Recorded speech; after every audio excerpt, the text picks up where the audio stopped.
he and his wife are US citizens. Actually, Mr. C.S. Rao's CV is so wonderful. I feel sad to leave out many things.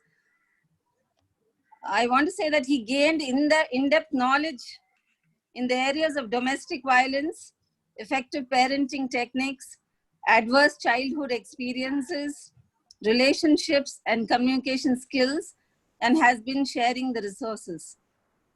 His current daily routine includes meditation, age-appropriate yoga, physical exercises, gardening, and ongoing study of non-violent communication principles and practices, which was founded by Marshall Rosenberg in the 1960s. With this, I would like to welcome Mr. C.S. Rao to please go ahead and talk to us, take us through the session. Thank you so much, sir. It was a pleasure to introduce you.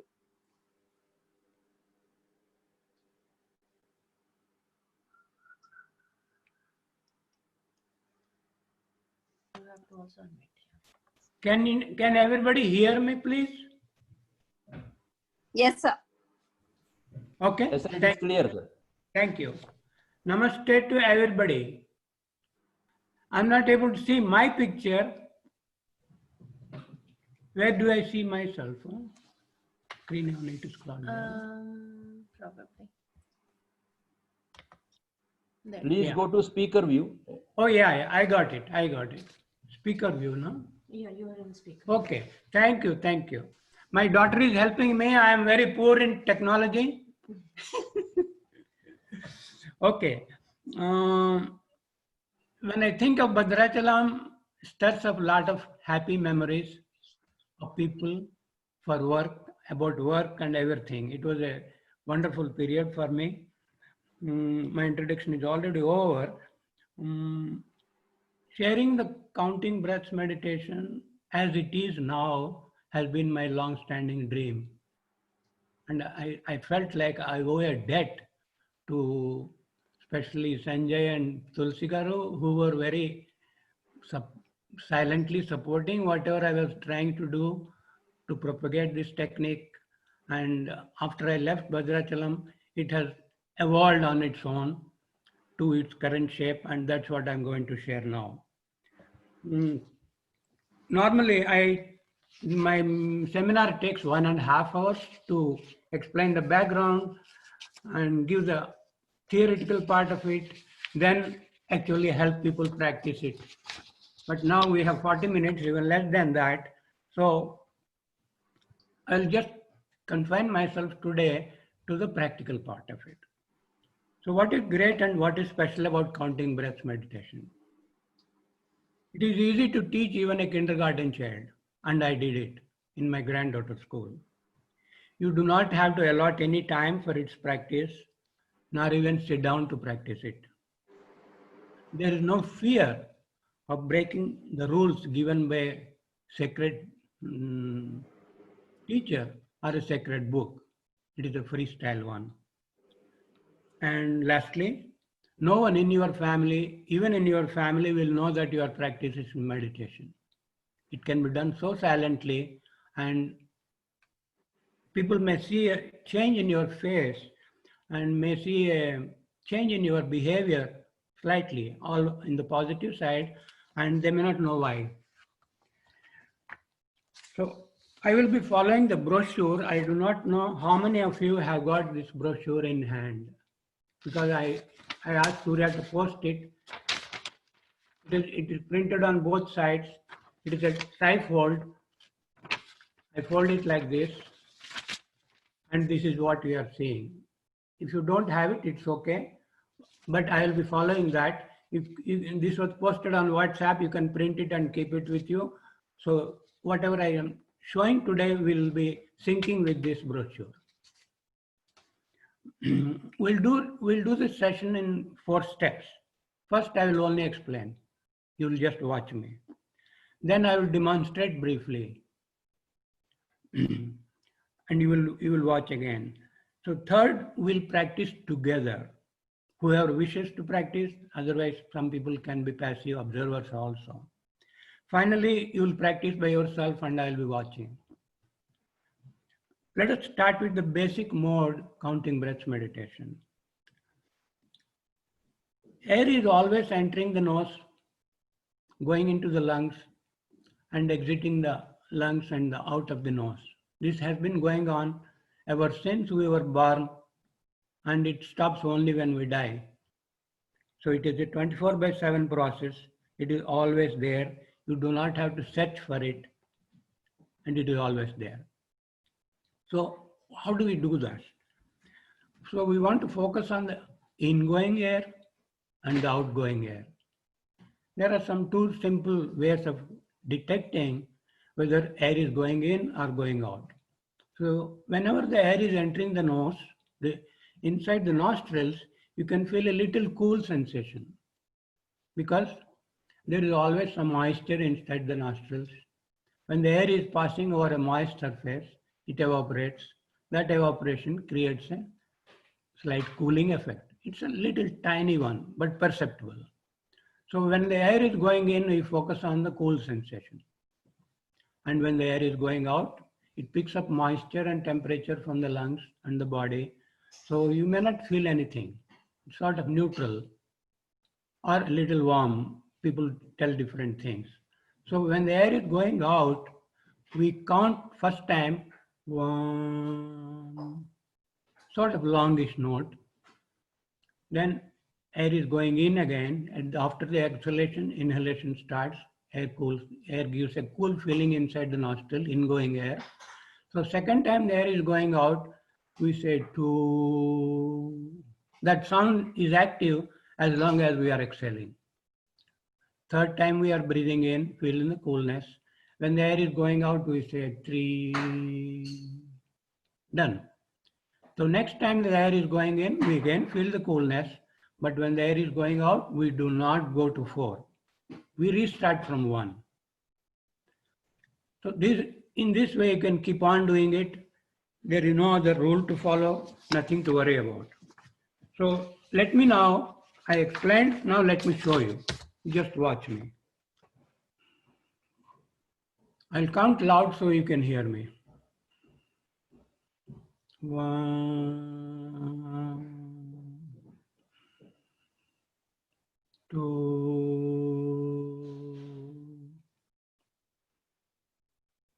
3, 1, 2,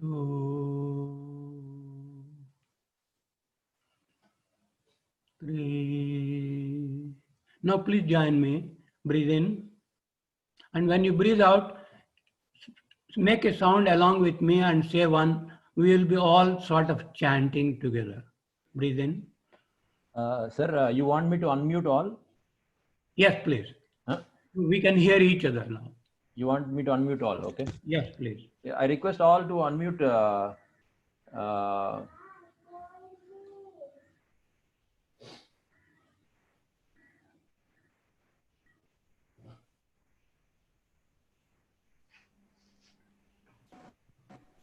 Please unmute yourself.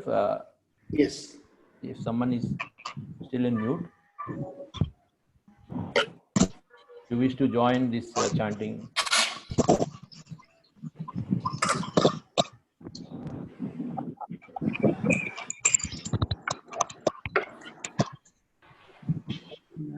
Yes, sir, please.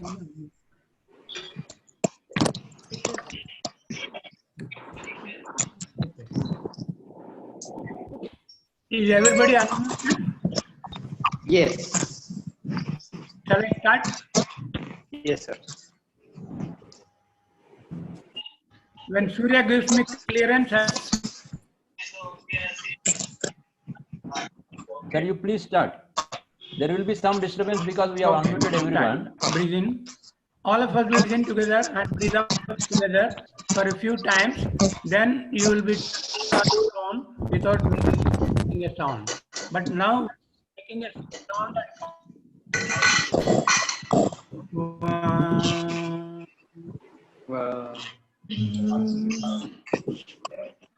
I'm not hearing other people's voice. Let me repeat. Breathe in. Everybody breathe in now.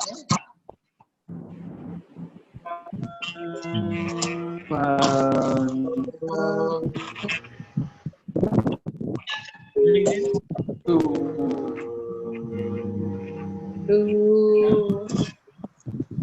Breathe in.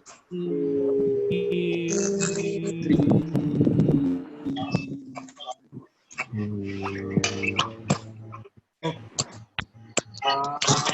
One more round. Breathe in. Lot of disturbing noise is coming. I don't know why. I am trying to correct it, sir. Okay.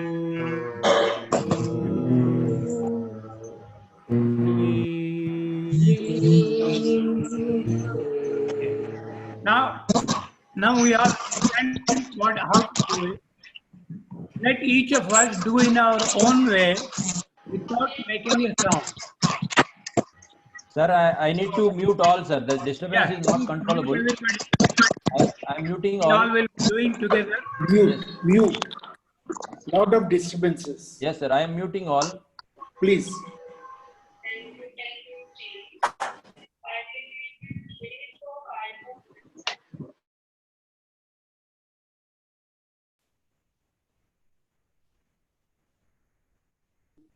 CS Roger, please unmute yourself. Okay, I did. Okay. Can you hear me now? Yes, yes, please. Okay. So I'm just refreshing.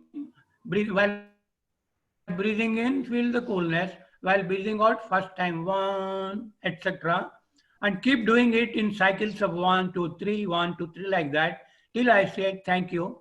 And while practicing, keep your eyes closed.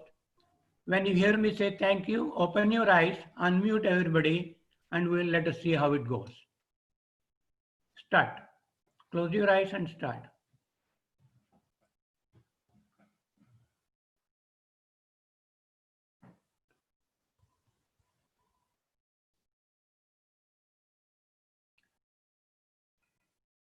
You can move your lips if you wish. That is your choice.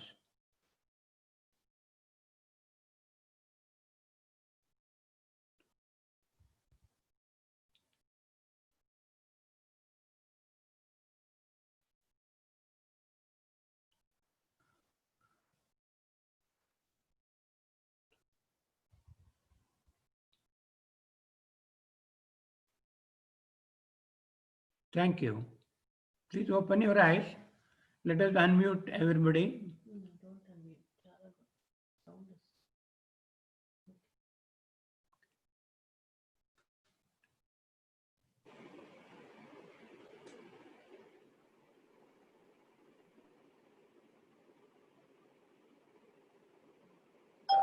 Whoever wish to speak, they can unmute themselves. You can unmute and you can speak.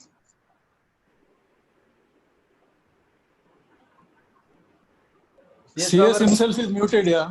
No, sir, he can unmute himself. CS, please unmute yourself.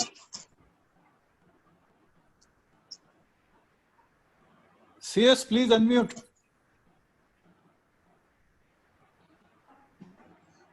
Sir, Yeah. your voice is not audible. Yeah. Can you hear me now? Yes, yes, Yeah. yes, sir. Okay. Very good. So you practiced for about a minute. How did you feel when you did this? Anybody like to comment? Relax. Yes, sir. It is something like, sir, what do you like the pranayama? It is something like that. After breathing, as per the normal breathing, it is very similar to that, like Ramdev Baba pranayama. Okay. Okay. So that what you practice just now is a simple counting mode. Okay. Keep that back of your mind. Now we are going to the next one. That is using the finger.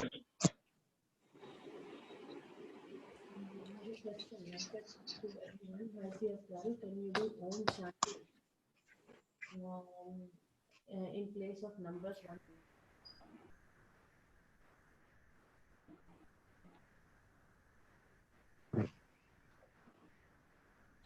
Sir, unmute. Please unmute yourself, sir. I'm sorry today. Yeah. Okay. Can you hear me now? Yes, sir. Yes, sir. Okay. So what we did just now was counting silently in the mind, which you can do anywhere. In every religious tradition like Hinduism, Islam, Christianity, they have a prayer beads, a string of beads. After every chant, they advance by one bead. So that was there for thousands of years. And that was there for a reason. It was sort of bringing mind-body coordination. PC Rao garu, please mute yourself. Your voice is PC Rao garu, please mute yourself. Okay, okay. PC Rao garu. Okay, sir. Please. CS, carry on. he's telling PC Rao, not you. Yeah. Okay. Shall I continue? Yes, sir. Please. Okay, thank you. So what I'm suggesting now is start with the left hand, touch the tip of the thumb to the tip of the little finger, not the index finger, little finger, pinky, last finger, the smallest one. Yeah, correct. Tulsigar is correct. So touch only one hand, please. Start with the left hand, touch the tip of the thumb to the tip of the little finger. Okay? Okay. Keep it there. Keep it there. Now count 3 breaths just like you did a while back. Watch me. 1, 2, 3, like this. Now, do it on your own now. I will not be giving any guidance. After counting 3 breaths with the little finger, after 3 breaths, switch to the next ring finger. Touch the tip of the thumb to the ring finger and count 3 breaths. Then go to the middle finger. What a disturbing noise is coming. I don't know why. Okay. After counting 3 breaths at the middle finger, switch to the index finger and count 3 breaths. And after counting 3 breaths in the index finger, just to differentiate, keep the index finger at the base of the thumb. Yeah, that way. Then this means we are working at the thumb. This means we are working at the index finger. So keep it like this. Again, count 3 breaths. You have completed left hand. Then switch to the right hand and do the same thing. Start with the little finger. Count 3 breaths. Index finger, the ring finger, 3 breaths. Middle finger, 3 breaths. Index finger, 3 breaths. And when you get to the thumb, keep like this and 3 breaths. So now you are on your own. And you will start for the left hand pinky, left hand little finger, complete the left hand, switch to the right hand, complete all the fingers of the right hand, and you are done. Each of us in our own way will do this with eyes closed. If you have any questions, let me hear you and I'll clarify the question. Otherwise, we'll start. Yeah, any question, Bhanu? Yeah, start. Let us do it in our own way. When you finish both hands, I'll ask Surya to unmute and we'll go from there. Start.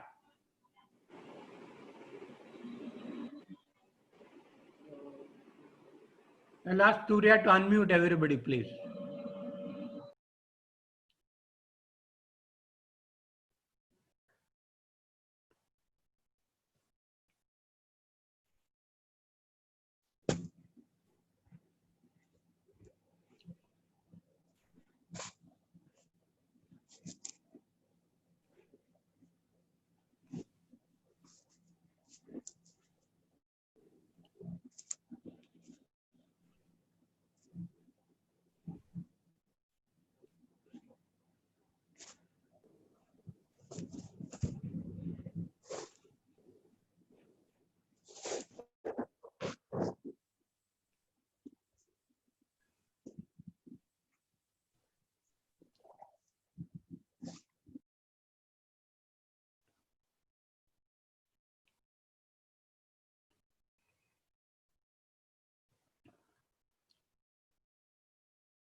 Thank you.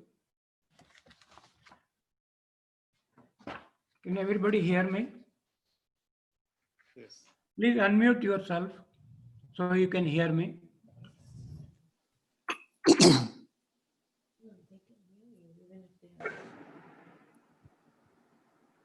Okay. So, how did you feel when you did this? You completed about 2 minutes. You did the meditation for about 2 minutes. Anybody would like to comment? Yeah. Lot of peace. Lot of peace. And yeah, go ahead. I have one more question. Yeah. Want to ask you, Hmm. after we breathe in, that means after we inhale, do you want us to hold our breath or exhale immediately? Pardon? After Okay. inhaling, We do not try to regulate the breathing. Yeah. do you want us to hold our breath Chigaru. and exhale? No. Definitely no. Okay. Okay. Do not hold the breath. Let the breath, no, it has been happening by natural. Let it go in its own way.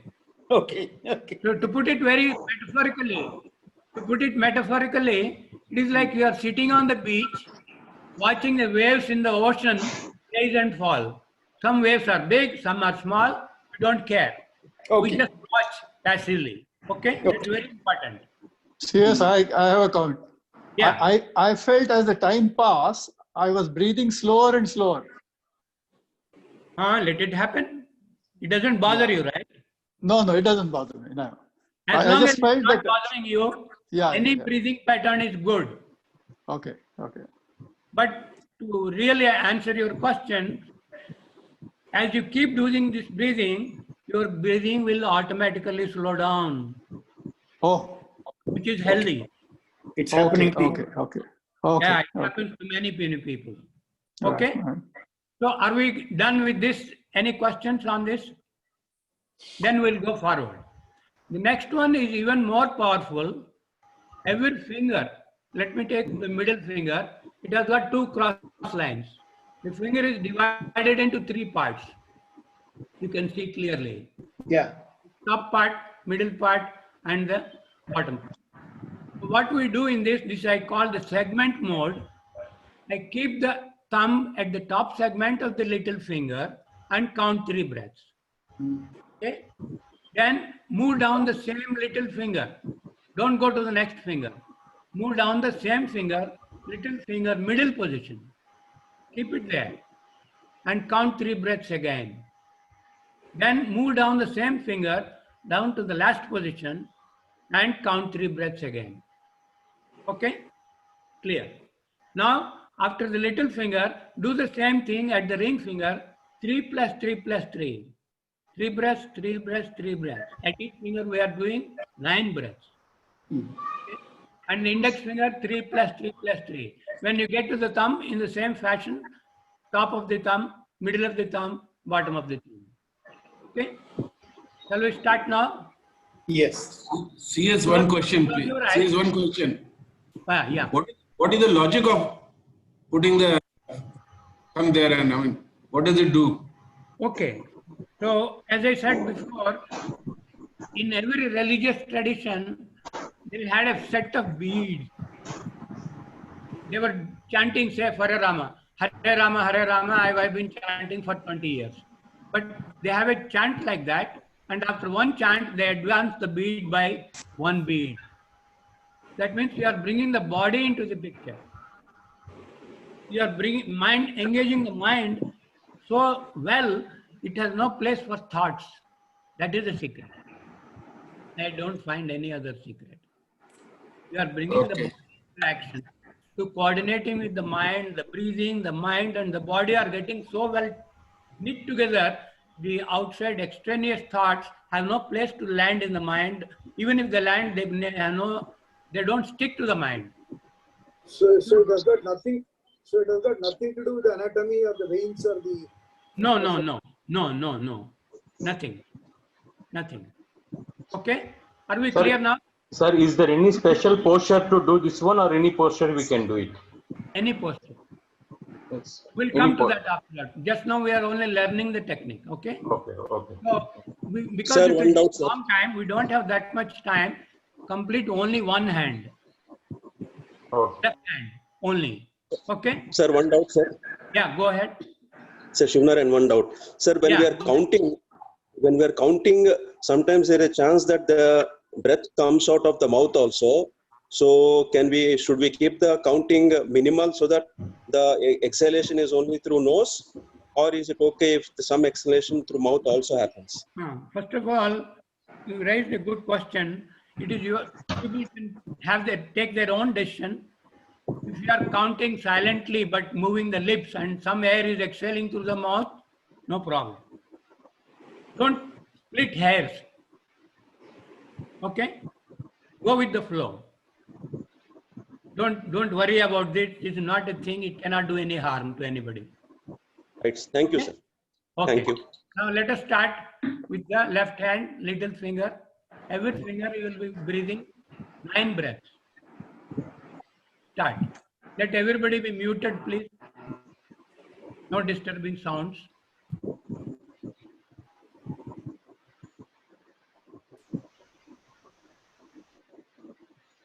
Please mute everybody so no disturbing sounds. And you don't have to hold the hand up. Put your hand down. Keep in your lap. Let your body relax.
Thank you.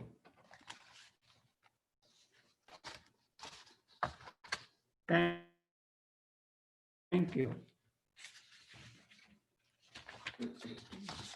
So you would have practiced for about 15, 5 times, 15, about 2 to 3 minutes.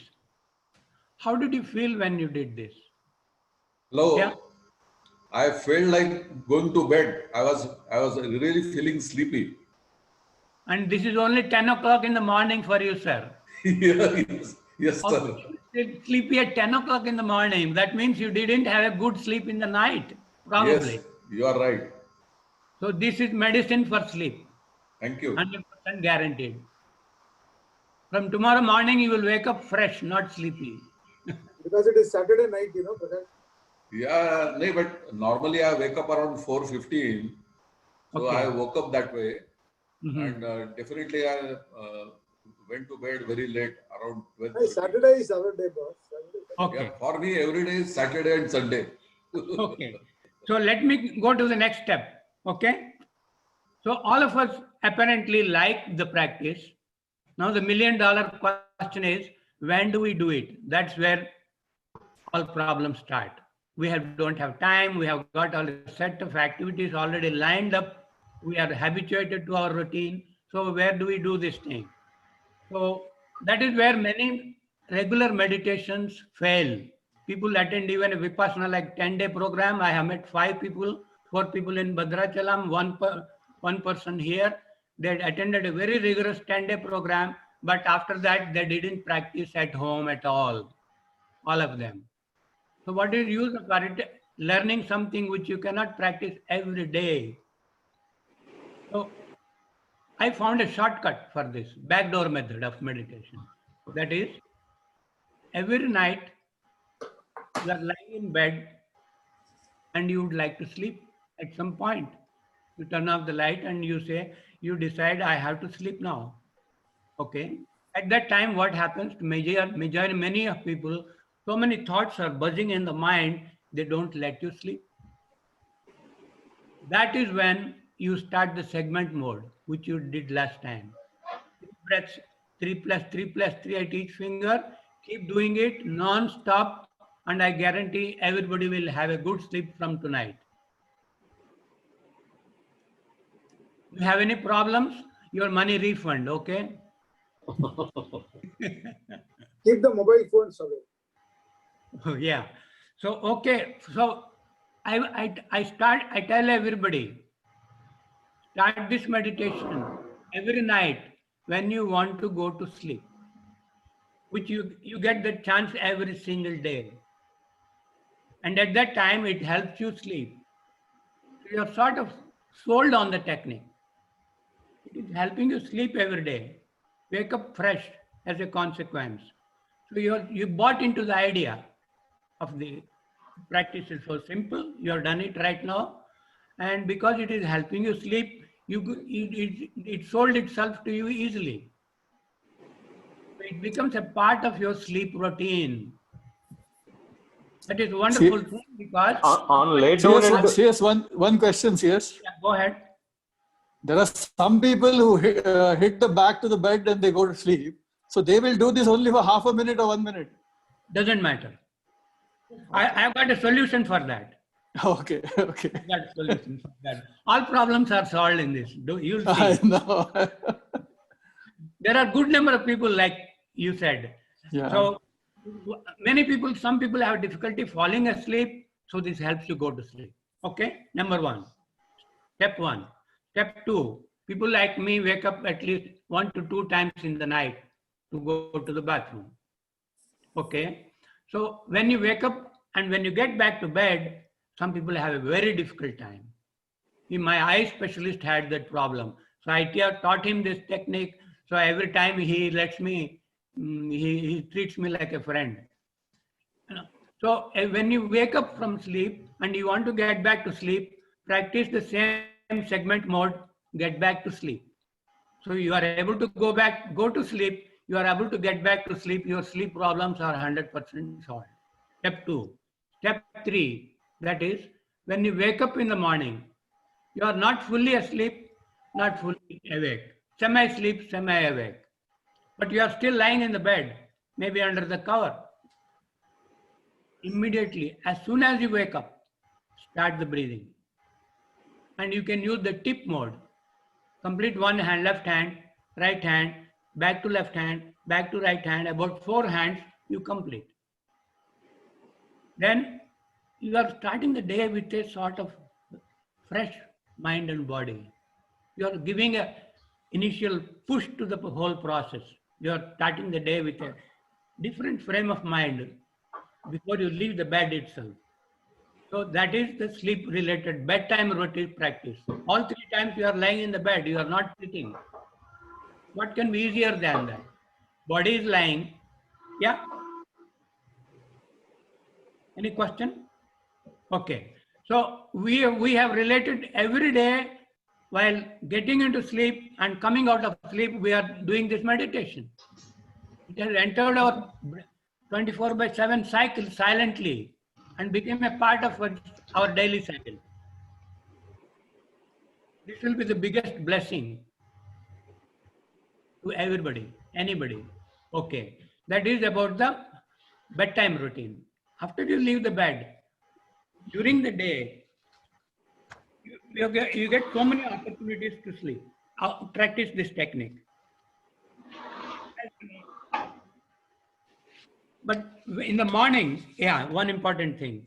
Those who are not having to rush to work, when you wake up in the morning, spend more time lying in the bed practicing this breathing.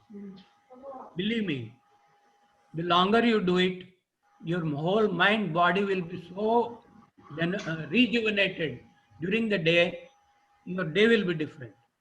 So I will suggest, put a timer, maybe start with 5 minutes. Keep doing the breathing till the timer buzzes. See how you feel. Then make it 10 minutes. Try to make it 20 minutes before you leave the bed. It will make a dramatic difference to your daytime. Okay? That is like charging the cell phone, so it works throughout the day without any problem. And now bedtime routine is completed. Come to the daytime. There are so many occasions, like for example, you are waiting in a line somewhere for food and you are calling somebody and the ring is coming from the other side, but the person has not picked up. What is your mind doing? It is racing all over like a jet airplane. So put the mind on this job. People told me, even at Bhadrachalam, he said one, I think, I'm forgetting his name, Dada, in paper machine operation. He said, every day I get my shift in charge calls me, I'm listening to him, and while listening, I get stressed. So he was doing the breathing when he was listening to on the phone. Like that, everybody will have their own vulnerable time, then use it at that time. Waiting in a line, waiting anywhere. I put my cup in the microwave, it is getting hot. I'm standing there. What is my mind doing? Getting impatient. Put it on this job. You are traveling anywhere. You find so many occasions. And best thing would be if you are driving, I drive here and many people who drive here. And I tell them, when after you are stopped at the red light, you are looking at all the passing cars and all that thing. It doesn't add any value. It only increases your stress. So I say, keep looking at the red light. Focus your eyes on the red light and count your breaths. So many people have told me they like this thing. People here in the US, everybody is driving every day. So they told me it's very good and they love this technique. In fact, one of my clients who came to my classes, he said, after 2 months, he said, CS, here they call me CS. Now I don't like the green light. Imagine. Somebody said, I don't like the green light because at every red light, he was calming himself and liking it. So you'll find so many occasions, don't bring any rules, no restrictions, it is all your choice. Any questions? Any questions from anybody? Okay. So I think I have exhausted my allotted time. Surya. Yes, sir. Can we now, I have one proposal that if anyone has any questions, because a lot of them has already asked so many questions, so that we can let you sleep because it is already very late in US. No, don't worry about my time. Okay. With all the meditation, I am very fresh now. Oh, So yes, let it was. me- I let think me- I think it was. Okay? I think it was very. Okay, carry on. Yes. Yeah. So I will say one thing. I will end my presentation with my favorite quotation. My guru now is Marshall Rosenberg, who founded nonviolent communication in 1960s. He quotes Gandhiji he quotes the one Jiddu Krishnamurti, Indian philosopher also. It's a very unique thing. And his quotation is, we don't aim at perfection. Period. We don't aim at perfection. Next, anything worth doing is worth doing poorly. Anything worth doing is worth doing poorly. So don't aim at perfection, keep going, and it will pick up by itself. And lastly, I would request all of you, my friends at Bhadrachalam, keep this meditation alive. It should live beyond my lifetime. Please. It was born at Bhadrachalam and it has grown. So many people have been, so far I must have shared with 1,000 people. Now I have sort of digressed into other areas, but nothing in the world is simpler than this. Please keep it alive somehow or other. And I would appreciate if you can post your feedback on 3 things. 1, how do you think the meditation will help you personally as an individual? 2, at what time or situation would you like to try it? 3, do you want to participate in a follow-up session after about a month? You can refresh, clarify everything. It is all free. No problem for me. And thank you so much for giving this opportunity. I thank you, everybody. Thank you. Thank you very much, sir. So yes, answer to your question 3 is yes. A positive resounding yes. Answer to your question number 3. So, Okay. and it's a good idea. That's what I was going to say in between before you were concluding, that it is better we absorb what you have said, practice it for, I was going to say practice it for 1 week, 10 days, but you're giving 1 month. So maybe it's a good idea to practice it for 1 month so that you get the full feedback, you know. You will have applied at different occasions, etc. And then we do the next advanced course or whatever you want to call it. Yeah. So in that case, I would say if your schedule permits, I would like to do it after 2 weeks, not 4 weeks. Okay. Okay. Because we will get back to you on that. We'll drop out in this period. I don't want that. No, I agree with you. The question I had was, does this help you build immunity as well? Because today, because of COVID, the whole world is talking about immunity, you know, and everybody is trying to do various things which build immunity.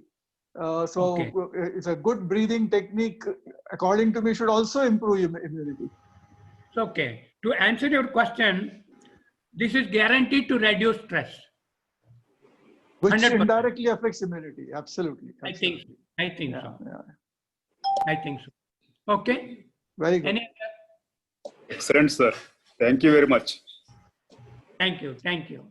Thank you. Sir, and I must thank Surya for excellent coordination, and he has been. We have been in contact. Very nice support he has given. But for him, I could not have done it, and I want to thank my daughter who has helped me with all the setup things. that's so nice of you, sir. Thank you. Yeah, go ahead.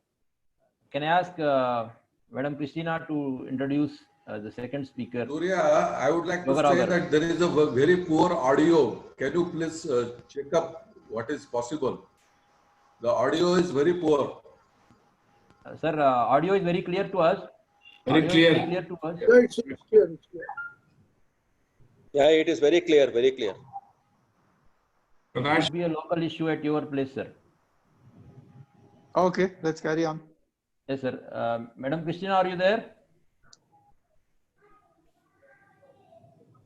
Madam Christina? Yes, I'm here. Yeah, please introduce the second speaker, Jogarao Garu. Good morning, sir.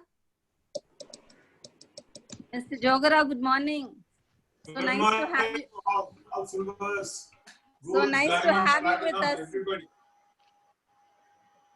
us. Thanks.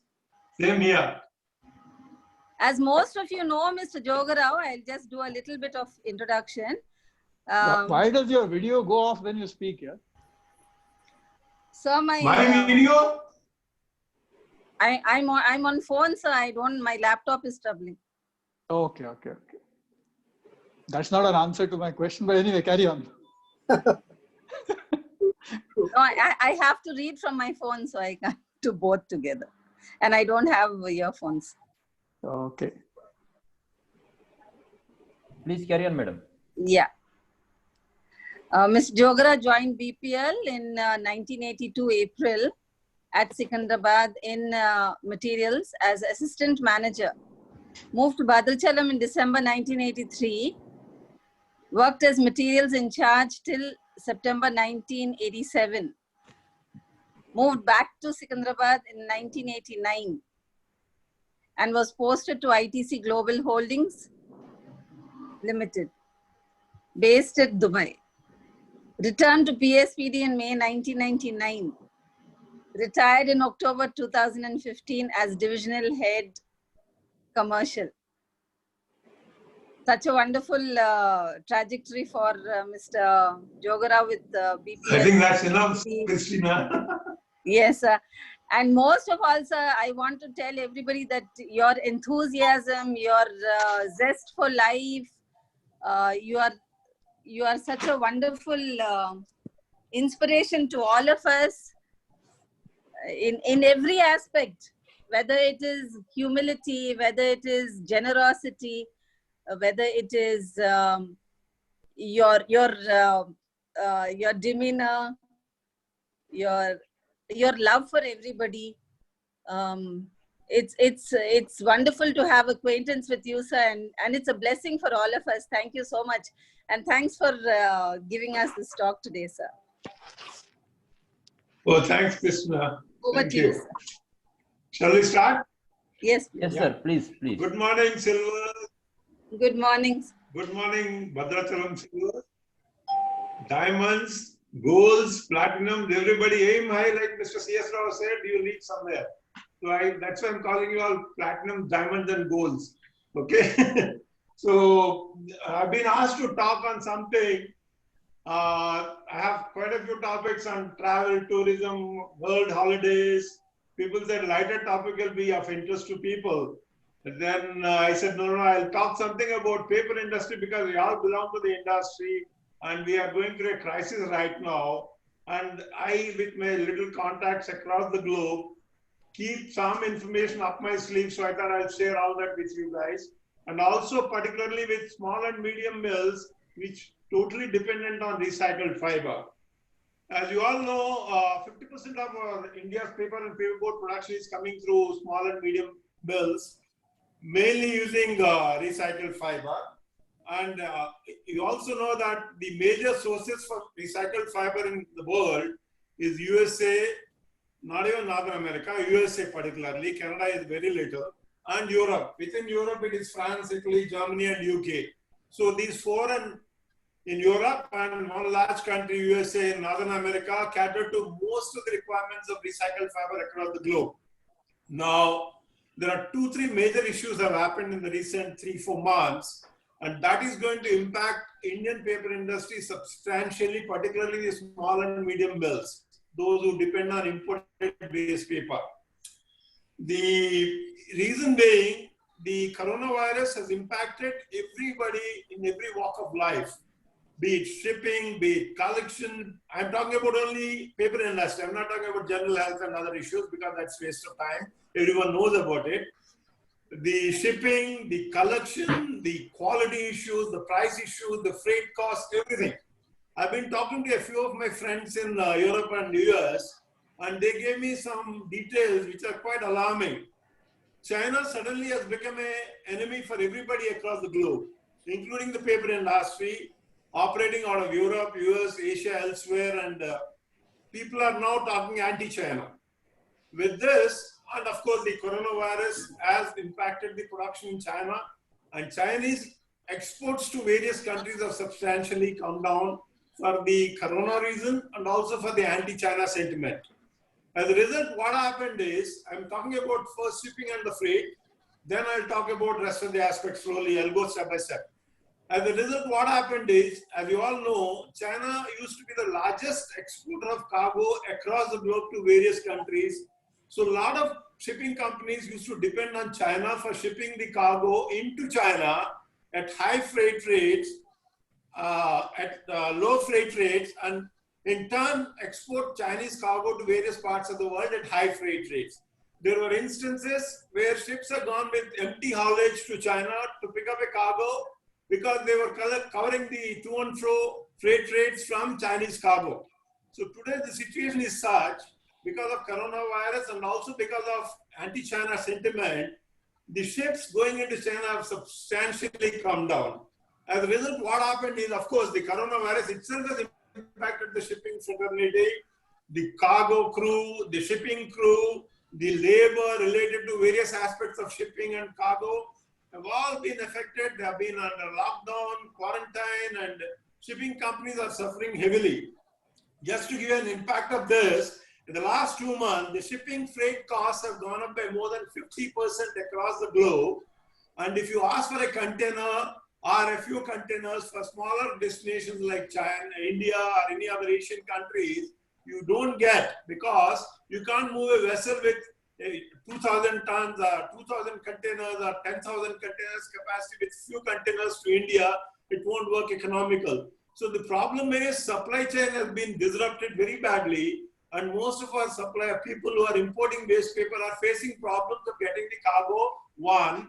Two, getting the cargo at a competitive price.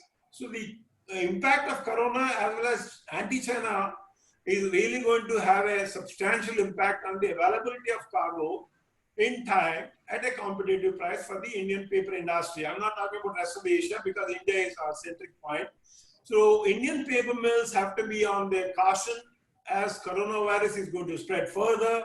Things are going to be worse than what it is today. And we can't expect anything to happen in the next 1 to 1.5 years' time unless a vaccine is developed or a drug is developed which is proven and people are administered with the drug and vaccine in large numbers across the globe. So the situation is going to be pretty grim for the next 1.5 years in terms of shipping, container availability, freight rates, and also the imports coming from various parts of the world into countries like China and other Asia. Now, that is one aspect of it. Second thing is, these countries like in Europe and US also are impacted by the economic slowdown due to coronavirus. And as a result, as you all know, waste management, which is called material recycling facility in USA, is mostly like in India handled by low-level people who have no education, who work only on waste management work. Like we call them rack pickers and waste workers in India. Whereas in US, they have a much better name given to them. So material recycling facility workers, though they are paid highly, $8.5 per hour, the point is they are also psychologically affected because of coronavirus. The numbers have substantially come down. People are under lockdown. They are not reaching to their workplace. Second most important aspect is you go to an office, you do a secretarial job or you do a housekeeping job, low-end jobs I'm talking about, where people are not going to be impacted for their health for simple reasons like, you know, you go to the office and work there, you'll not get impacted by virus unless you go and get in touch with a person who is impacted by virus. But in waste management, even if your intentions are good, you're bound to catch virus, as it is happening with our nursing staff in India, because you are close contact with the dirtiest object on the surface of earth.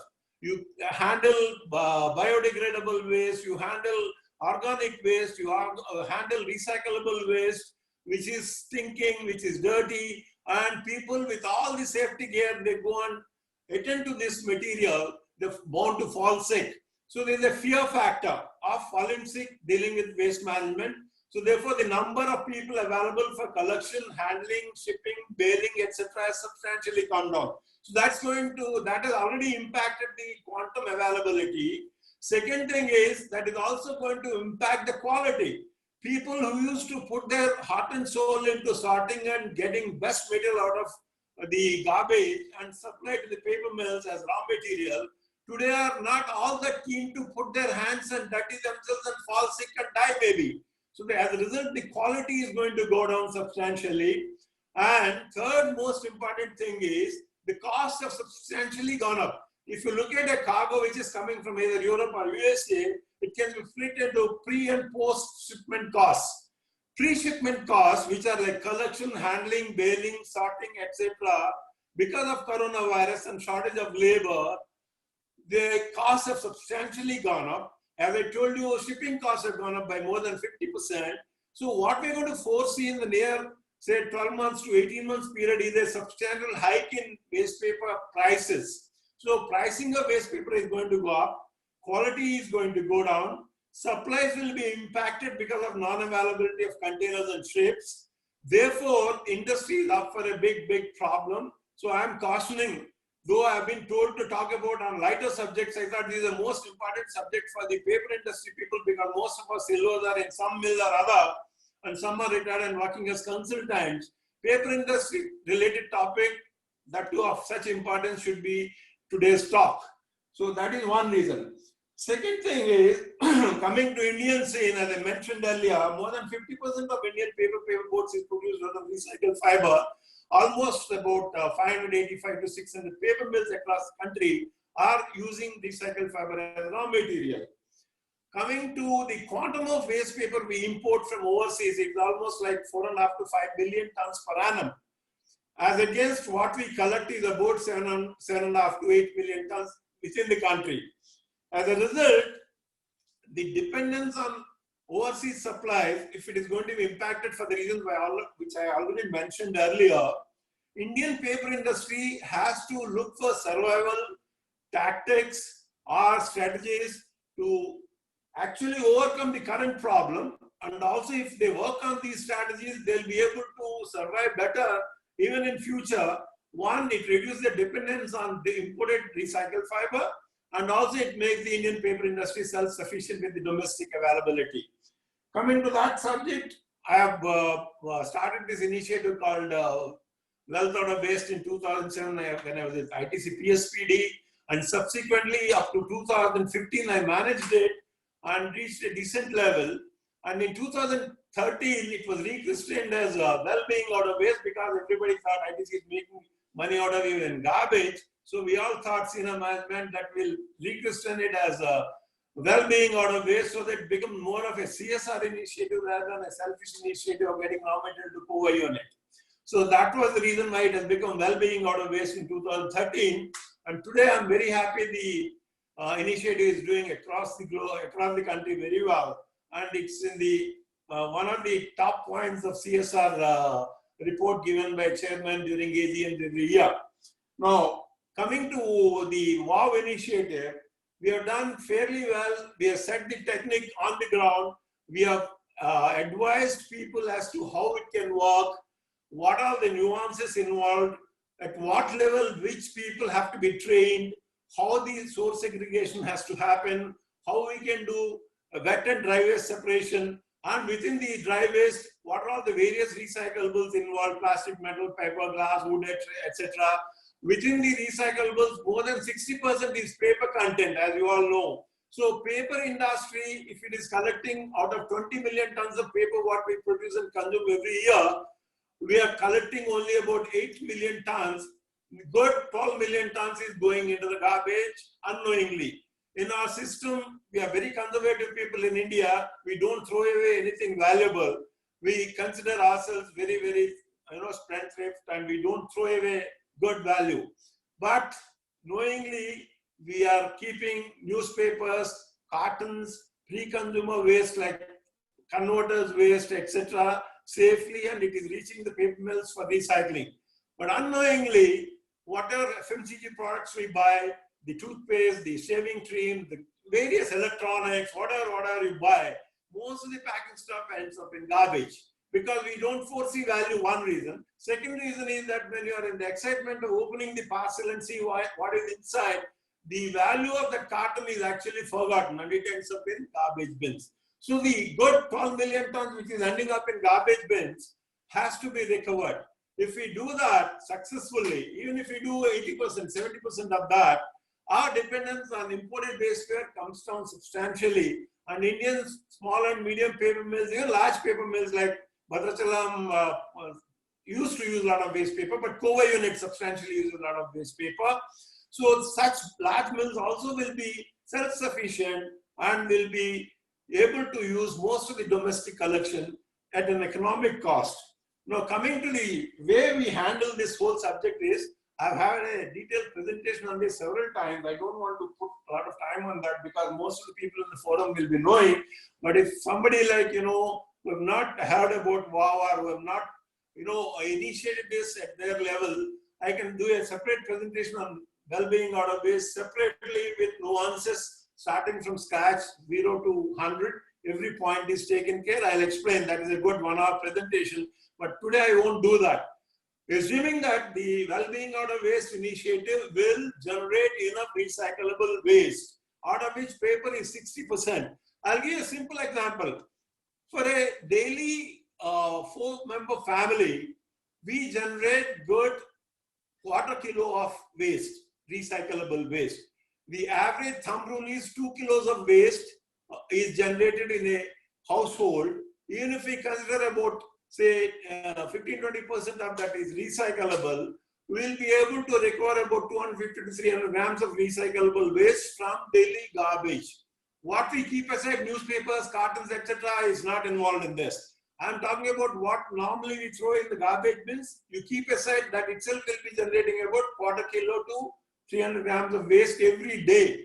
So imagine across the country, 1.3 billion people with so many households, if they start keeping this, the quantum of paper recyclable, plastic recyclables, glass, wood, etc. will be substantial in terms of quantity. I'm giving you a number, it is 75,000 metric tons per day is the recyclable quantum that we throw away into the garbage, which can be recovered across the country. And imagine if you recover at a cost of, or if you reuse at a cost of, say, 7,000 to 8,000 rupees per ton, the quantum of money you generate out of this runs into several billions. So there is enough potential for all industries, be it plastic, be it metal, be it paper, be it wood.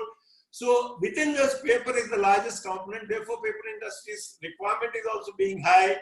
We should be able to recover by implementing well-being out of waste initiative across the country. Now, coming to the idea of well-being out of waste, how it can be implemented. We have been talking about this since 2007. We started with 0, and then we moved up to a level of 4,500 tons per month in the last so many years. Now, if one mill can do this, one company like ITC can do this, the rest of the paper mills, almost 800 of them are involved in the country. If they all put their heads together, they'll be able to really do a wonderful job, because it is their own selfish interest that they will get raw material at a cost competitive price. They can support Swachh Bharat initiative. They can make our country environmentally friendly. You can see substantial change in the environment and garbage levels dropping. And you see overall well-being and health and hygiene improving. So when there are so many advantages, apart from the raw material angle, why not we take it up? So this subject was discussed by me in IPMA, IPTA, and also in PaperX and several forums. And I've discussed this with the small and medium-sized paper mills which are dependent on recycled fiber. Mukundan is the general secretary, and I had a discussion with him. I suggested a method which I'm going to explain now, because a lot of small mills and medium mills are in the forum. Like Madhu is one of the guys who's using waste paper and producing good quality paper and paper boards in Nizamabad. Like that, several people are involved either as employees. Divya Shakti is another one. Ishwar Reddy is working. Just to name a few. So like that, there are quite a few people within our Bhadrachalam Silvers. They're passed by. SVR Krishnan is another guy. TNPL is using a lot of waste paper. So if we all put our heads together, take it as an initiative, taking the help of the good offices of large companies like TNPL, ITC, we can even talk to Mr. Sanjeev Puri because it's a part of our CSR initiative. And we've got stalwarts like Sanjay Singh, Pradeep Doble, Chittaranjan that are initiating all these activities in ITC. We can use their good offices and push this as an initiative. I remember once when I was interviewed in the 1981 by Mr. Chugh, he said, Jogarao, do you know anything about high seas sales? I said, I know about high seas sales, sir, but I never dealt with it, because in 81, high seas sales is a Greek and Latin for most of the people. He said, I am thinking of high seas sales of waste paper. I said, why, sir? He said, no. We are ITC. and we are India's one of the leading paper mills, and we should be the big daddy for the rest of the industry. So I'm thinking we'll import 50,000 tons of waste paper in a vessel, bring it to a bonded area, either in Kandla or in Chennai or one of the free zones, and then sort the metal into different grades, arrange them in bales, and then supply to the rest of the paper industry. That was the thought process by Mr. Chugh. That's why we call him visionary in 1981. So if we look at that idea and try and implement with an instrument called well-being out of waste in our hand, which is proven successfully, and we know all the nuances of that, how to implement it, and we've seen the results as well. And as big daddies of paper industry, TNPL, ITC, and JK, Balapur all join hands, this initiative can actually become countrywide activity. And today, Mr. Modi is jumping around talking about Swachh Bharat, all the more because of the coronavirus. We need to be more hygienic, more clean, more health-wise conscious about whole surroundings. In view of this, if we really table this well, there is a good platform for us to talk about and implement it successfully. Now, I'm coming to the basic way of attempting this initiative. I will not talk about how to implement WOW, but which I'll do it separately for the sake of other people in the forum at a later date.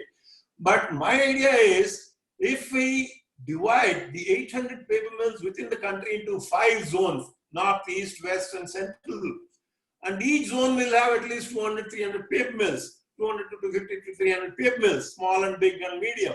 So if all these 5 zones can create an association of paper mills operating within that zone, and some body can be created which can be initiating the WOW activity, and ITC being the backbone of it as part of their CSR activity and also as the #1 paper company in the country, they can push the initiative across their zone, and those paper mills which are involved will be the beneficiaries. We will give the idea, we'll do the hand holding, we'll do the supervision, we'll do the guidance, but ground level work has to be done by the people who are in that zone, those paper mills who are in that zone, because we cannot move waste paper collected in Bombay, Maharashtra region to Calcutta.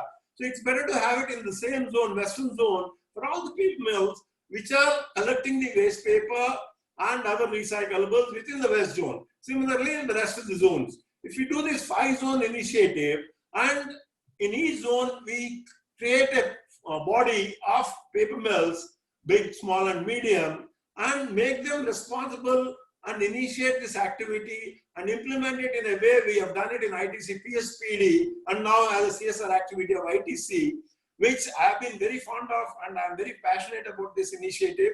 One, it gives, as I mentioned earlier, it gives immense satisfaction to the people who implement it. And secondly, it will also take care of people who are the lowest rung of the society, like rag pickers.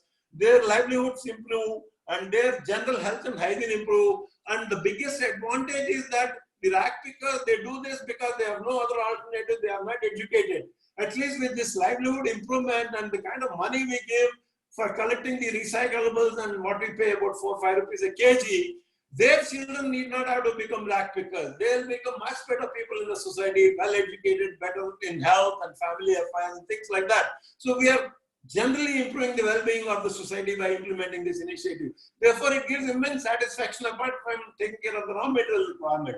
So in view of this, if our people within the forum, those are senior like Pradeep, Sanjay, Chittaranjan Dar, and of course, we use their good officers and approach people like Sanjeev Puri and TNPL chairman and other people, the Singhania and Mangur and all that. And if we can put it across as an initiative which will help the society, one, which will help the industry, two, which will create raw material availability substantially, which will help Swachh Bharat. This is the plant we have to use with Government of India and Mr. Modi. In fact, in one of the visits of Mr. Chugh, I discussed this with him, and he said, I have access to Mr. Modi. If you have something strong which you can convince him, please come to me with the proposal. I'll take you there and we can talk to him. So if someone like Mr. Chugh can also step in and puts his support behind this, and with all the industry bigwigs around, we have a short absolute winner on our hands.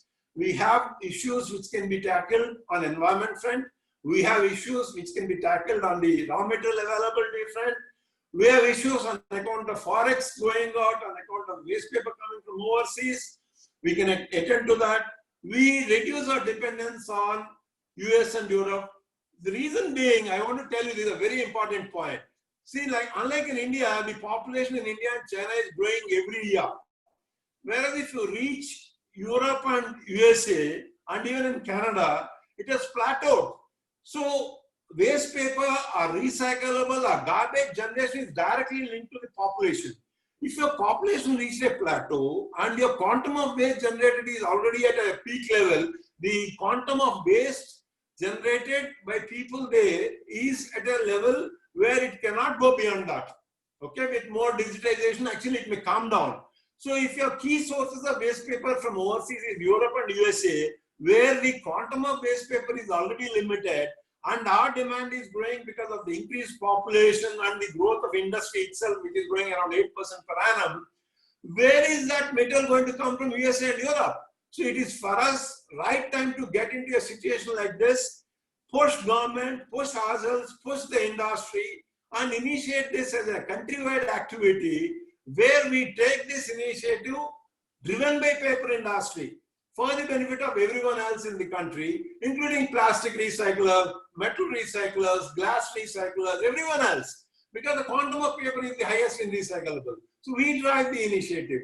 And as a freelancer today, with the background of ITC and PSPD and all, I'm free. I'm available anytime to take it forward with the support of all you guys, and particularly the seniors. I'm there to talk about it, implement it, handhold it, travel across, tell people how to do it from zero, from scratch. So that being the case, if this initiative can help the industry, help the country, and also make our India Swachh Bharat a dream which is going to happen, going to take a long time, but with our initiative, it can happen much faster. In fact, during my tenure with PSPD, I also interacted with biodegradable waste, how to tackle that, so that we have a zero waste management situation. So those aspects also can be attended to, so that society gets a full-fledged 100% answer for the garbage. We take care of source segregation, we take care of bio-waste, we take care of recyclable waste. What is left is nothing. So the civil debris, which is a part of the earth, will go back. That's the only thing which is not recyclable. Some people are making bricks out of it or things like that.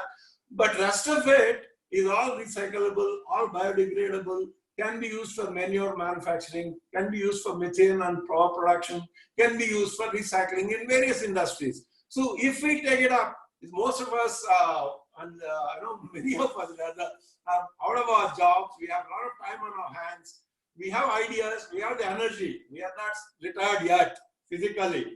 So let's use our energies, thinking power, our contacts, our ability to push things, and do something good for the industry first, do something good for the people in the country, and make India a Swachh Bharat country, which is the dream of Mahatma Gandhi initially and now Mr. Modi. So why not we do it? Mr. Deveshwar was very passionate about it. He talked about wow in the first meeting he had with Modi. So now with Mr. Sanjeev Puri taking charge of the company, if you put a good word to him and make a detailed presentation, I'm sure he'll be happy to drive this initiative because it's a part of our CSR in any case. So if ITC can do it in a small way, why not the rest of the paper mills? And the beneficiaries are medium and small paper mills, which are about 600 of them, who depend totally on recycled fiber.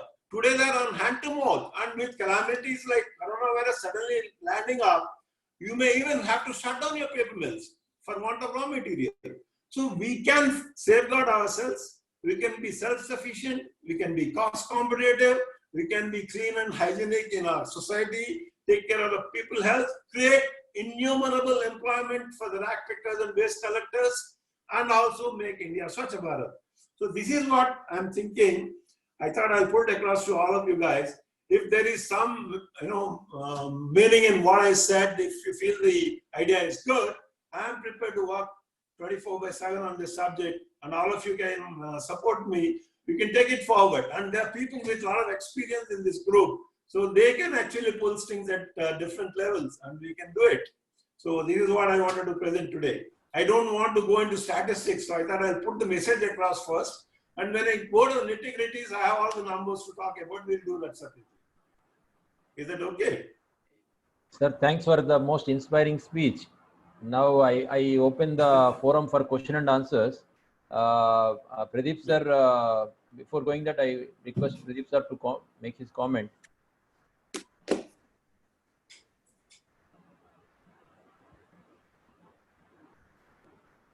Sir, you can unmute yourself, sir. Yes. After Joga's inspiring address, there is nothing more left to be said actually. And, it has been, after plantations, probably the most successful visible project of ITC PSPD, meeting all the three bottom lines, the environmental, the social, because it creates job creation, and the raw material, that means financial as well. So it fulfills all the three bottom line objectives of any organization. The profitability of this venture, Joga, somewhere people need to be convinced, because the issue is so large. It's in millions of tons, and it is so geographically spread. It is more geographically spread than plantations, So somehow we have to create models. If you're going to say that I need to be within 400, 500 kilometers radius of a large waste paper based mill, then you will have only limited areas, because the largest collection happens in big cities where there are no, large paper mill in near vicinity. Maybe Bombay has because of Gujarat, and then interstate issues, taxation, so all kind of comprehensive solution, considering all aspects, that business model. Because if you have a successful business model, 10 entrepreneurs will come in. In my mind, that's the way to make it successful. You have to create one or two prototypes. We have one, like whatever we are creating for Kowai, Bhadrachalam. I don't know the latest where WOW collections are going more into Kowai, I suppose. So we have one model like that. You have to create 2-3 models, maybe with the help of other mills which are dominant in those areas, so that normal entrepreneur gets convinced that there is money in this. If that happens, it will multiply and it will become a national kind of issue. For that, yes, blessings from the top people. If it comes from Modi's mouth, obviously it will make wonders. The governments will become much more supportive, because in this journey, the support from the government also is important. So definitely it is worth pursuing. So those are my broad comments, Joga. Sir, Sanjay sir. I'll just step in here with a little bit of inputs from what a little I have done. See, broadly speaking, we have done this successfully in ITC. The model has been put on ground and it rolled out very well. And the nuances have been ticked off very well. All boxes have been ticked off. Coming to the cost aspects, the economics, since we are standalone unit Kowai operating, trying to cover larger areas, trying to recover waste paper, what is required for Kowai, and rest of it trying to distribute to other paper mills. And of course, we had no wherewithal as to what we do with plastics and metal and glass and things like that. And the operations have become slightly unviable because it's only one mill, and if you ask me, the team I had at that time was about 5-6 people. So therefore, if we have to really do it, it has to be with the involvement of government. I would like to give you a couple of examples here. I have gone and made a presentation to Ahmedabad Municipal Corporation. I have gone and made a presentation to Pune Municipal Corporation. I have gone and made a presentation to Baroda Municipal Corporation. And of course, quite a few of them in Andhra Pradesh and Telangana. Now, my pitch as far as government is concerned, I have been talking to them and they're very well convinced. There is a substantial budget provided for Swachh Bharat across the country by Government of India. Central government funds are available. These guys have no idea. Of course, some are selfish interests also, like how to eat so much out of the funds what are allocated is first objective.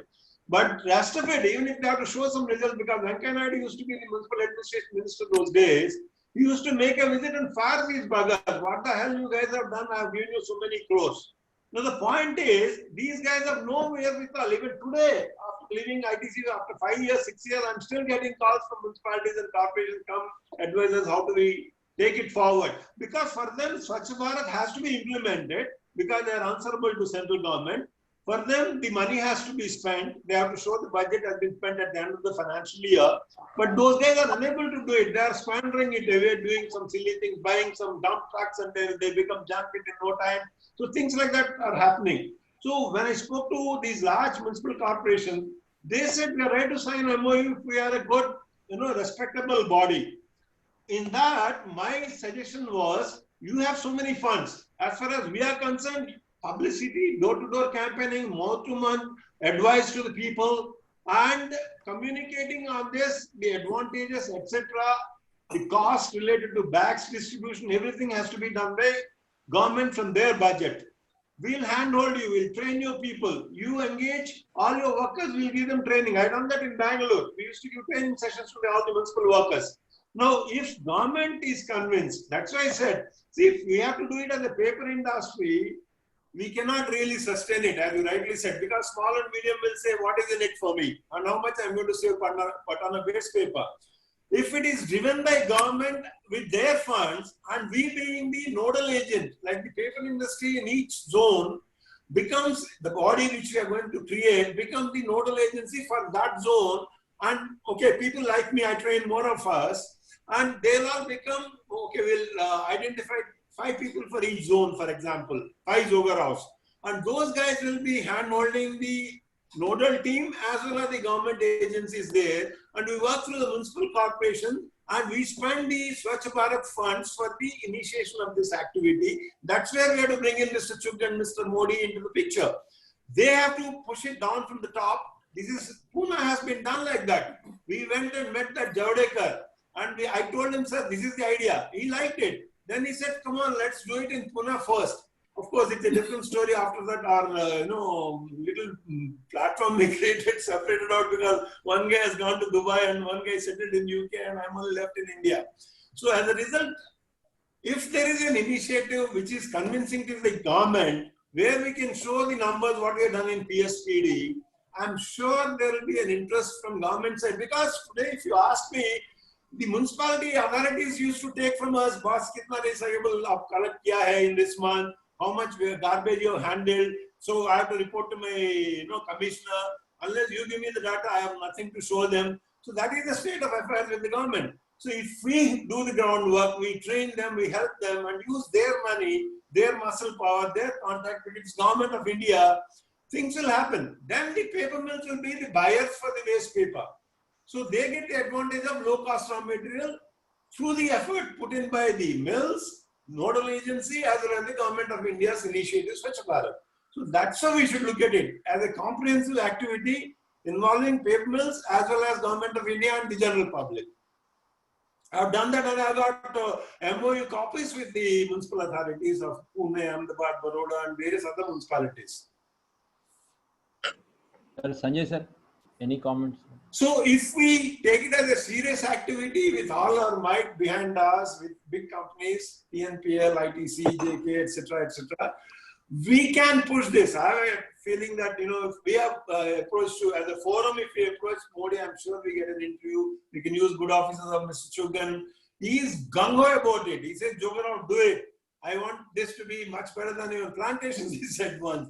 I said, I'll come to Delhi, spend good 2-3 days with you, convince you, then we go and meet Modi. He said, no problem. But then I said, one Jogarao can't drive this. It has to be industry-driven thing. It has to be driven by big people. So the idea is there, the knowledge is there, the wherewithal is there. We can push it. But everybody should join hands, particularly the industry. Small and medium mills, they have to show their might.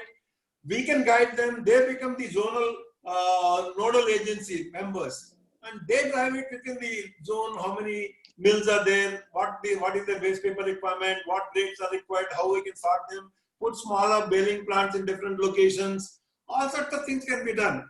We can use government money, government infrastructure for pushing the initiative on the Swachh Bharat scheme.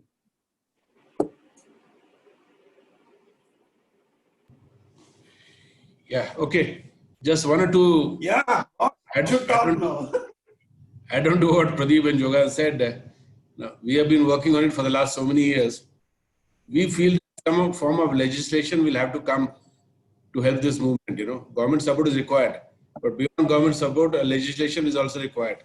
Slowly things are improving somewhere in Hyderabad also now. The municipal corporation is saying that they will not lift the municipal waste unless you have the segregation of dry and wet waste. So things are moving in that direction, and a thing like this will take some time. So that's one good thing happening. Secondly, a very interesting fact I would like to share with all of you. We started in Hyderabad, Tirupati, Bangalore, Delhi, and a place called Muzaffarpur in Bihar. And we started that place, Muzaffarpur, because one of the persons in the government wanted that exercise to be started. So we did that. Very surprisingly, the best performance we got was from Muzaffarpur, and the worst performance we got was from Bangalore. Now we were trying to analyze what could be the reason. One thing which came out was people who are resident of that place, permanent resident, take much more interest in doing this activity than those who are so-called migrant. Bangalore is full of migrant. They are highly technical people, highly qualified. The fact of the matter is they are all migrant. They come from various places, stay there, and their interest, very surprisingly, is much lower than people who are staying in Muzaffarpur. They are all local people because they survive there on agriculture and like that. So their interest in keeping their city or town clean is much higher. And today Muzaffarpur is a transformed place.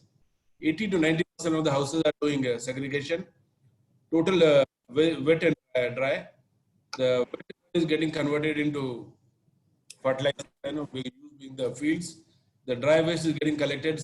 Government is, obviously this can't be done without government support, and that is getting segregated and being sent to the, and there is no paper industry nearby.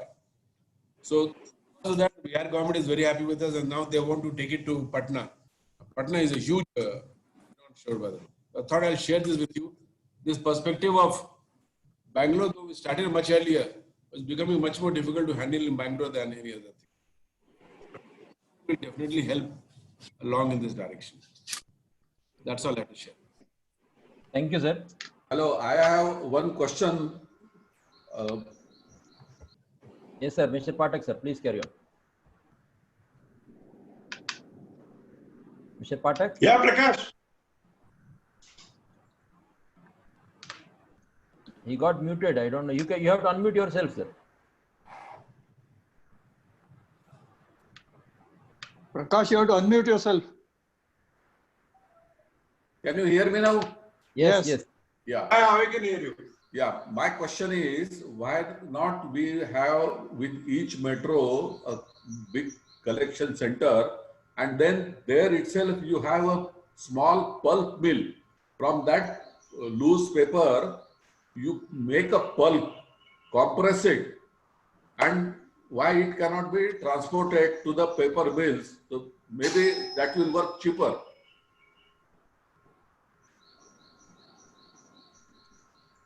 The technocrats can answer this question, but I have some information on that. In USA, there are two pulp mills rather, purely making waste paper pulp. So in fact, we bought a few tons when I was in PSPD.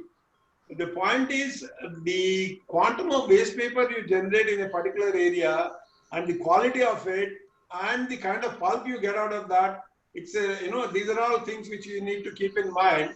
Second thing is the requirement is not, okay, if it is general one level requirement as a filler layer for a duplex board, fine, we can make one quality day in and day out. But in India, there are so many paper mills which make craft. There are so many paper mills which make newsprint. There are so many paper mills which make, duplex board. So for all these small requirements, we can't have different qualities of pulp made out of waste paper, So therefore, that becomes slightly tricky. So in fact, a lot of paper mills prefer their waste paper come to their yard so that they can sort them into different categories and use it for the respective end users.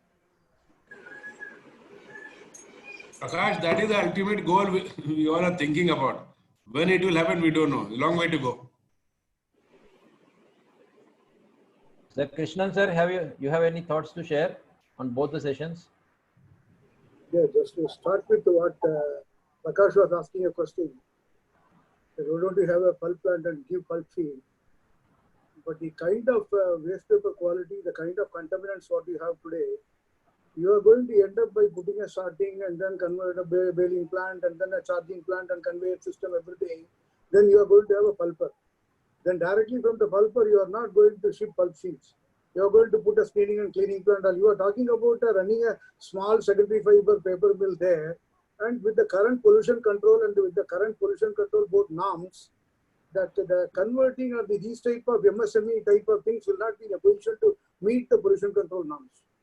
And it's all going to be in the city centers and things like that, or the township. And you can't handle that type of liquid effluent. Today, many of the things, the permissions are given only when they're asking about what is going to be your effluent. It's going to be liquid, it's going to be stacked, it's going to be dry solid. Then what's going to be your proposal? So this option might not work out even in the change scenario. Now, coming to Joga's very nice presentation of the speech, a very charging speech, I would put it this way. And it's close to the topic of many paper mills who are dependent on waste paper. But again, it again comes to, it is something like old stuff put in the new bottle. We are talking about the same good old problem of, the whole logistic chain of, collect globally and recycle locally, the concept. Now, if ITC or DNPL or somebody, JK or somebody have to do it, then they will also have to see that how much is going to be their benefit of how many machines or how much a percentage of fiber is going to come from this facility. If in the entire ITC basket, if it's only Kovai of that 15-20% is going to get covered, in TNPL out of 5 machines, if it is going to be 1 machine going to be covered or something like that, then probably the economy of scale might not work. It will be a very good CSR initiative for rest of the country, where the paper mills are dependent on 80% of their requirement on waste paper. Naturally, when ITC is going to put it, Mr. Sanjeev Puri will always think that, what is that for ITC? So I'm putting it so much of investment and so much of infrastructure, so much of manpower and things like that, big chain. How much is your fiber cost will come down? How much is going to be your benefit? Everybody will look into that way. Somewhere, every paper will look into it. But here, basically, what Sajay was saying, that it has to be through the government initiative. It should be to Tamil Nadu government. They say no plastics. Then probably Tamil Nadu government should say that we are net fiber importers. How do we do in different states? It can be starting as a model in 4 or 5 states or 3 or 4 states. Southern state, you pick up 1 state, and Western and the Eastern belt or Northern belt 1 state. Then we should build it up on that model. Probably at that time when it reaches, people like Joga and veterans can pitch in and then handhold and all these things can be done.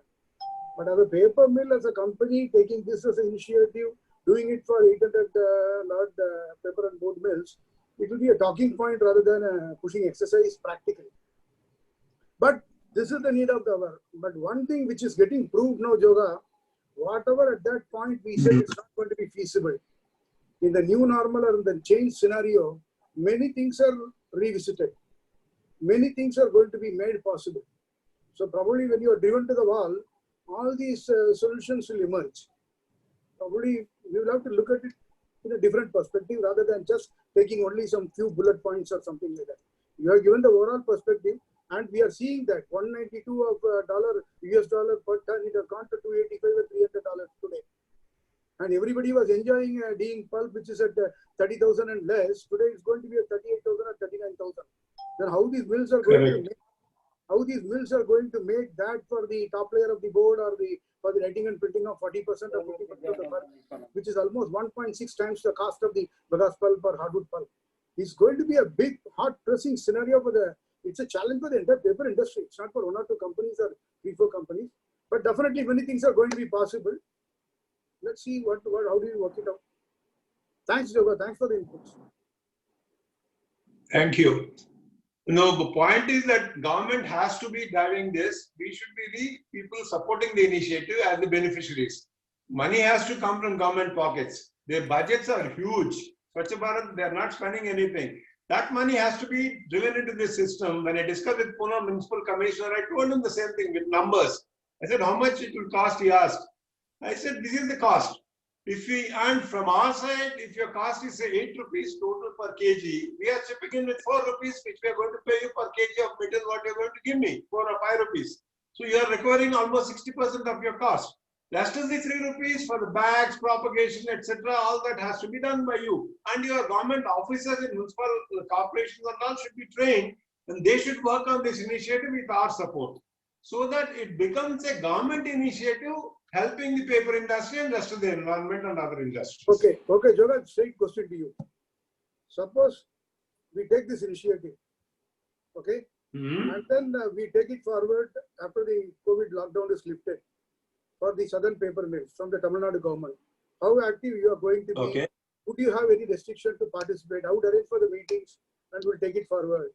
And how sensitive it would be when you have worked with ITC and things like that? No, see, as I told you in the beginning, this is my brainchild and I've been very passionate about it. That's the reason why I chose this topic today rather than talking on tourism, holiday and all that. Okay, we are idea is that, we are already the idea is that at the end of the day, all of us, we worked in the industry, we have become something in the industry because of the industry. So we have to give it back. That's how I look at it. I don't look for money in the whole aspect. I'll spare my time. Today also people call me, I give them free advice.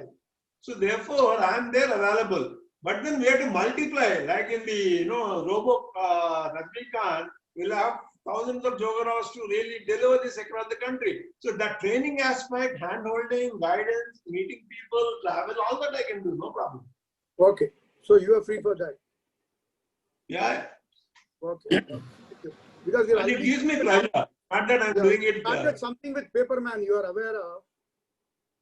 Chennai, there's no Paperman type of one chain is working for the logistics and making a green initiative.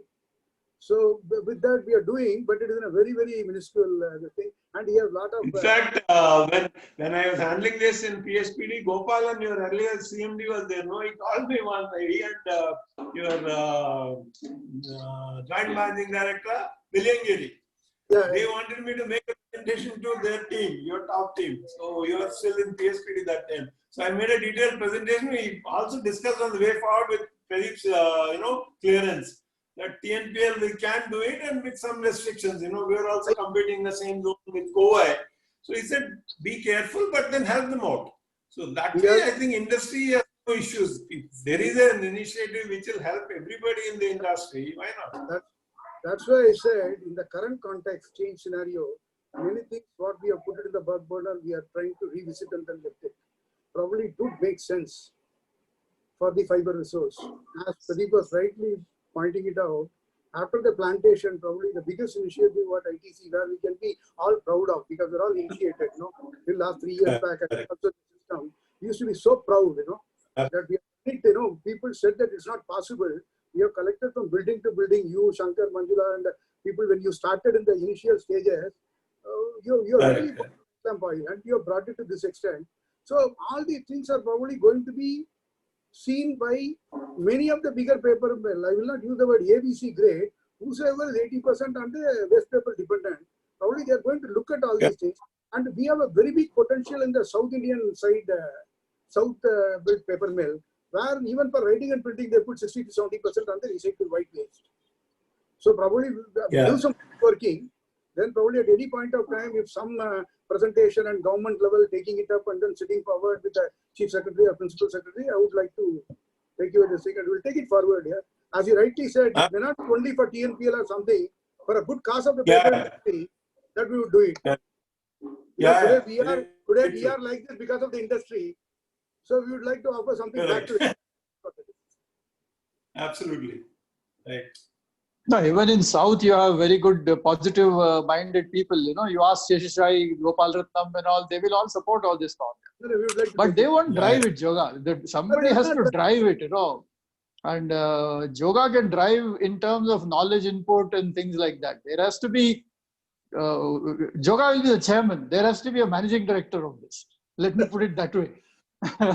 There has to be a CEO or COO for this, With the mills like TNPL, CSI, etc., I think they can pull strings at Tamil Nadu government level. No, that's right. But the government won't implement, Joga. The government won't implement. The implementation has to be with some. Pradeep, many of us are getting retired, within another 2-3 years. Yeah. So it has to be like that. People with knowledge, under the aegis of the government. It can be quasi-government and things like that. It doesn't have to be government. Some industrial development corporation or something like that, a corporate entity. It may be ultimately like TNPL. TNPL is government in a way, but it's a corporate entity, you know. So things Sir, work we'll have to much start a better. division. Like to Yeah, start things work much So- better in TNPL than in Tamil Nadu government. Because why? It's a corporate entity. There is a hierarchy. There's a managing director, there's executive director, general manager, etc. You know, so things happen. So something like that has to got set up. You know. Yeah, Krishna, see, I can I come think down when that anytime one stage, week, right? when that Things stage are comes, better. many of us can work together, sir. No, Yeah, what I want to say our user of waste paper, Madhu, is not around, I think. Eh? How did he miss out? I wanted some comments from people who are running, you know, who are working with small mills, relatively small mills, or other mills who are also using waste paper. Gadgi wants to say something. Yeah, go ahead. Gadgi, unmute yourself. Yeah. Now, okay, sir. Can I? Yeah. I hope Go I'm ahead, clear, go sir. ahead. Now, yeah. Yeah. So, sir, I have used waste paper quite for a number of years. I have got one question to ask.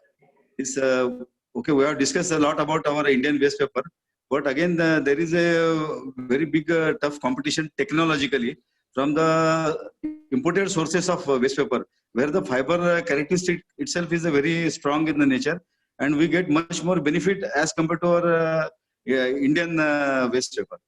So, sir, anything you would like to discuss on?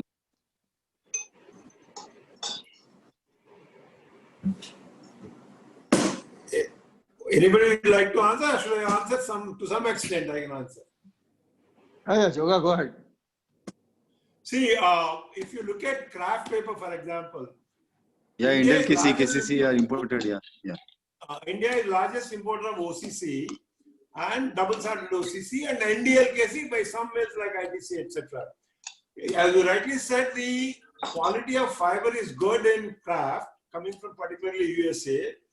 But I would like to give you an idea that with China exporting major quantum of their products into USA, the OCC quality, if you look at, there are 3-4 grades of OCC in USA itself.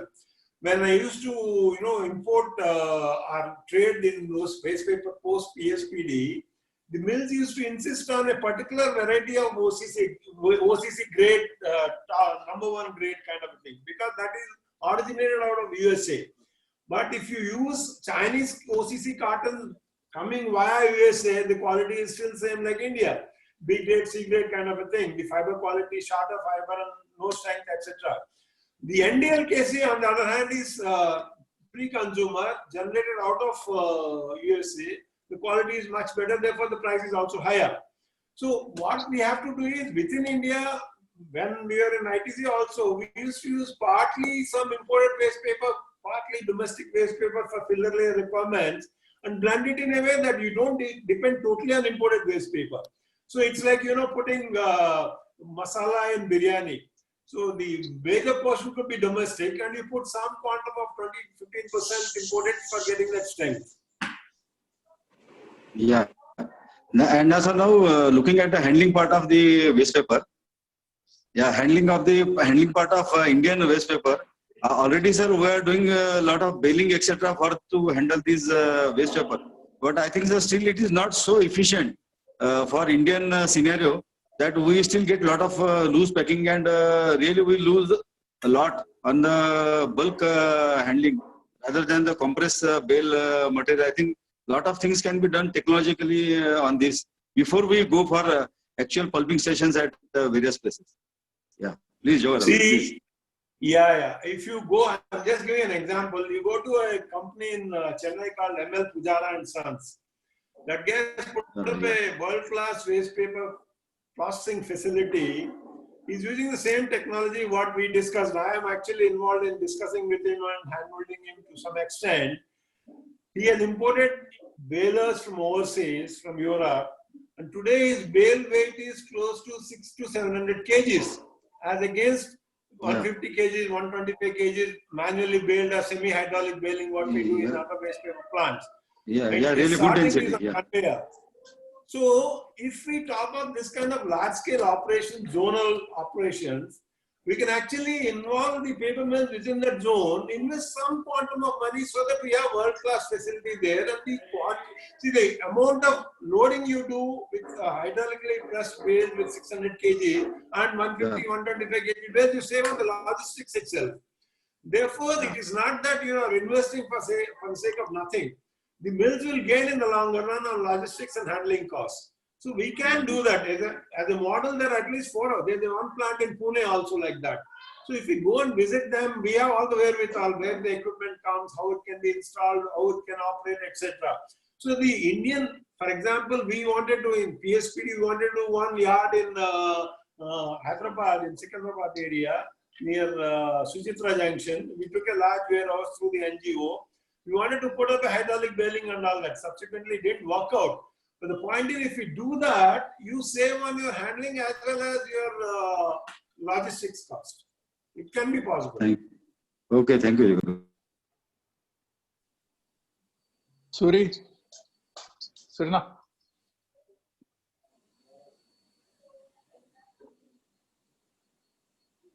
I think we should conclude. Any more questions? We can take this forward on one-to-one basis. All of you can have my email ID and I can talk to people also. And of course, we can always take the blessings of Sanjay, Pradeep and Chittu and such seniors. And there will be, if we work at it seriously and push it the way, I have the nuances, nitty-gritties of how to implement it at government level also. So we can discuss this and take it forward as an initiative if everybody is interested. I thought only it's paper industry's requirement there, therefore we have to work together. So I thought I'll put it across today. If there is interest, there is always a way.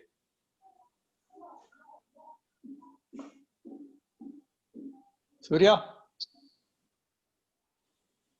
Yeah, sir, Shivnaran here, sir. I think we are missing Surya, but he has messaged me if I can do the vote of thanks for this session. Sure, go ahead.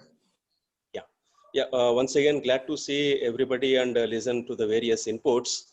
And one common thread in today's sessions by my two great bosses, Jogara Garu and C.S. Rao Garu, is, I think, the underlining aspect of passion. One C.S. Rao Garu session was a passion which is inward driven, and Jogara Garu's subject, what he has chosen, is a passion to the industry and the society at large. But both the sessions coincidentally had a very strong thread of passion, which I think is one of the greatest takeaways. Because once that is there, then we can apply it to any subject and any topic. With that opening remark, I think C.S. Rao Garu's session was practical in the sense that we all did the mock session or a practice session. But I think the icing will be once we start practicing it, and maybe as suggested in the follow-up session, how much we can apply to that. Jogara Garu session, the excellent interaction and inputs from Pradeep sir, Sanjay sir, Krishnan, and the various queries. Certainly, the theoretical aspect and the implementation aspect seems to be the major challenge. And maybe some things need to be pulled in the RSS Shakha or the BJP headquarters to get this going. But otherwise, surely a topic worth pursuing.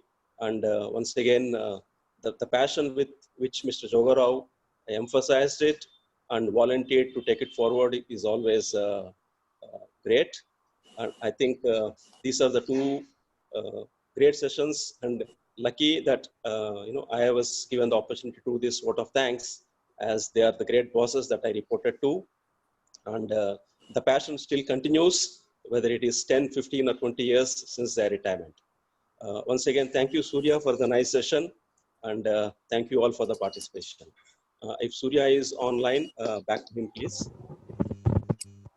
I am here. Thank you very much, Shivnaran, for vote of thanks. Pradeep sir, thank you very much, sir. Jogara Garu, thank you. Shall we permit? I will close the session. Thank you, sir. Thank you. Thank you all. Jogara Garu, thank you, sir. Thanks.